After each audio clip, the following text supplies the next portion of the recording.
Hello అండి, welcome back to Raj Vihar cooking channel. ఈరోజు మనము విలేజ్ స్టైల్లో కోడిగుడ్డు పులుసు ఎలా తయారు చేసుకోవాలో చూపిస్తాను. ఇలా చేసుకుంటే అన్నంలోకి సంగట్లోకి టేస్ట్ అయితే చాలా బాగుంటుందండి. కోడిగుడ్డు పులుసు ఎలా తయారు చేసుకోవాలో చూద్దాము. ముందుగా స్టవ్ ఆన్ చేసి ఒక ప్యాన్ పెట్టుకొని ఇందులో 3 టేబుల్ స్పూన్లు ఆయిల్ని హీట్ చేసుకుంటున్నాను. ఆయిల్ హీట్ అయిన తర్వాత ఇందులో 1 టేబుల్ స్పూన్ జీలకర్ర, ఇందులోనే 2 పచ్చిమిర్చిని ఇలా కట్ చేసుకొని వేసుకుంటున్నాను. అలానే కొన్ని కరివేపాకు రెబ్బలను కూడా వేసుకొని మొత్తాన్ని కలుపుతూ 1 నిమిషం పాటు ఫ్రై చేసుకోవాలి. ఇలా పచ్చిమిర్చి జీలకర్ర కొంచెం ఫ్రై అయిన తర్వాత ఇప్పుడు ఇందులో ఒక పెద్ద ఉల్లిపాయని కట్ చేసుకొని వేసుకుంటున్నాను. ఇందులోనే 2 టమాటాలను కూడా కట్ చేసుకొని వేసుకుంటున్నాను. ఇలా వేసుకొని టమాటాలు బాగా మెత్తగా మగ్గేంత వరకు కలుపుతూ ఫ్రై చేసుకోవాలి.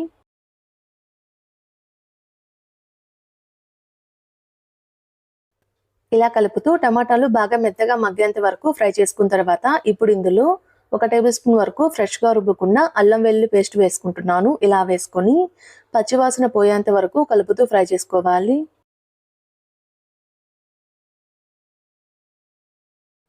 మనం వేసుకున్న అల్లం వెల్లుల్లి పేస్ట్లో ఉన్న పచ్చివాసన మొత్తం పోయేంత వరకు కలుపుతూ ఫ్రై చేసుకోవాలి. ఇలా ఫ్రై అయిన తర్వాత ఇప్పుడు ఇందులో 1 టేబుల్ స్పూన్ కారం, 1/4 టేబుల్ స్పూన్ పసుపు, 1 టేబుల్ స్పూన్ ధనియాల powder, 1/2 table spoon garam masala వేసుకుంటున్నాను. ఇలా వేసుకొని మసాలా మొత్తాన్ని కలిసే విధంగా ఓసారి కలుపుకోవాలి.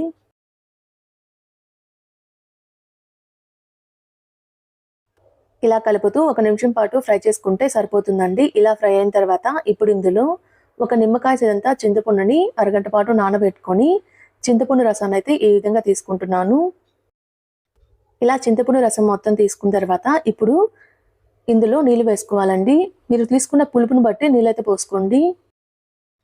ఇలా నీళ్ళు పోసుకున్న తర్వాత ఇప్పుడు ఇందులో మీ టేస్ట్కి సరిపడినంత సాల్ట్ వేసుకోవాలి. ఇలా వేసుకొని ఒకసారి మొత్తాన్ని కలిసే విధంగా కలుపుకోవాలి.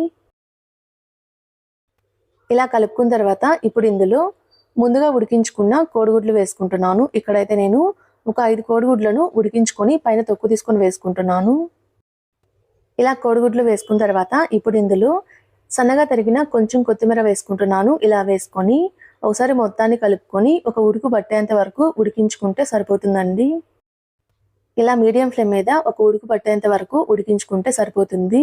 ఇలా ఉడికించుకున్న తర్వాత స్టవ్ ఆఫ్ చేసి ఒక సర్వింగ్ బౌల్లోకి సర్వ్ చేసుకుంటే ఎంతో టేస్టీగా ఉండి విలేజ్ స్టైల్లో కోడిగుడ్డు పులుసు అయితే రెడీ అయిపోతుందండి. మీరు కూడా ట్రై చేసి ఎలా వచ్చిందో నాకు కామెంట్ చేయండి. మా వీడియో ఫస్ట్ టైం చూస్తున్న వాళ్ళైతే మా ఛానల్ని సబ్స్క్రైబ్ చేసుకోండి. Thanks for watching.